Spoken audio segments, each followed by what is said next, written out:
This is the image that should change the entire election. In this video, I am going to tell you nothing but facts, figures, and statistics. It is up to you to come to your own conclusion. This image displays the statistics of Obama, Biden, and Trump's elections. Let's compare them. When Obama became president in 2008, he got 69 million votes. Now let's compare those votes to Biden and Trump.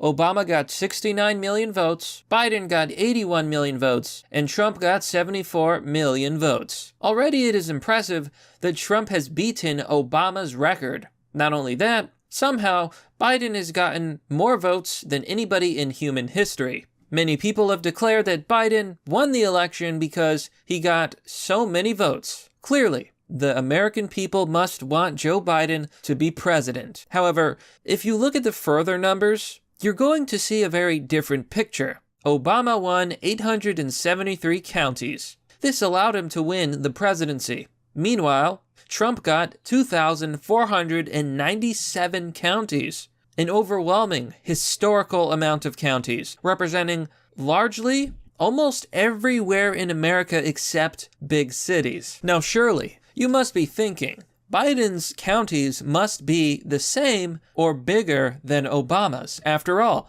Biden got more votes. If you thought this, you would be wrong. Biden actually got 477 counties. Great Scott! Yes, folks, you heard that right. Trump got 2,497 counties, and Biden got 477 counties. Now, the picture gets even more confusing when you look further.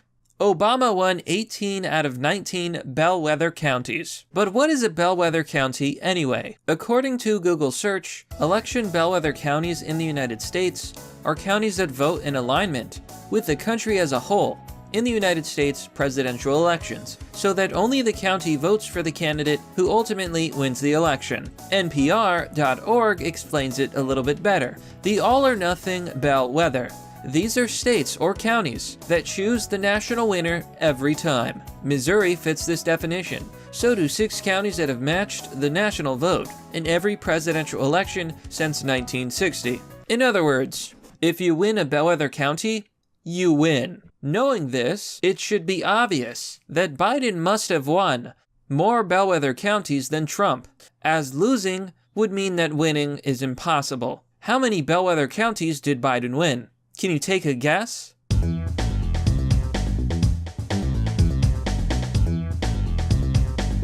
If you guessed 18 out of 19 bellwether counties, you would be wrong. Biden actually won 1 out of 19 bellwether counties. It is Trump who won 18 out of 19 bellwether counties. Something doesn't add up. Well, you got me. By all accounts, it doesn't make sense. After all, bellwether counties always predict the winner. I'm afraid it only gets worse. Now let's talk about major swing states. Swing states are states that may go for Republicans or Democrats in an election. In the 2020 election, there were a number of major swing states. Obama won Florida, Ohio, and Iowa. These were critical to winning the presidency, as they had many electoral votes. Since Biden was the winner of the presidential election of 2020, clearly he must have won Florida, Ohio, and Iowa. Unfortunately, he did not. As you may have guessed, Trump won Florida, Ohio, and Iowa. Now, by now you're probably thinking, how's all this possible? Obama won House seats, while Biden lost House seats. Trump won House seats. And now we look at the big picture. Obama and Trump have very comparable results. Obama won 18 out of 19 bellwether counties. Trump won 18 out of 19 bellwether counties. Obama won Florida, Ohio, and Iowa. Trump won Florida, Ohio, and Iowa. Both of them won House seats. Both of them have a understandable number of counties. Democrats tend to live in big cities, which have higher populations, so it would make sense that a Democrat Obama won fewer counties and that a Republican like Trump won more counties. Somehow, Biden not only lost all bellwether states, most of the bellwether counties, and had even less counties than Obama, and lost House seats, but somehow got way more votes than Barack Obama. Somehow, Joe Biden won the presidency. defying all logic and math. College mathematician working to make every vote count, and now she's suing the state of Kansas to do it. Only on 41 Action News, Shannon Halligan found out why she thinks recent election results just don't add up. Don't understand why those patterns are there. The patterns are very definitely real, but we don't know what's causing them or why they're there.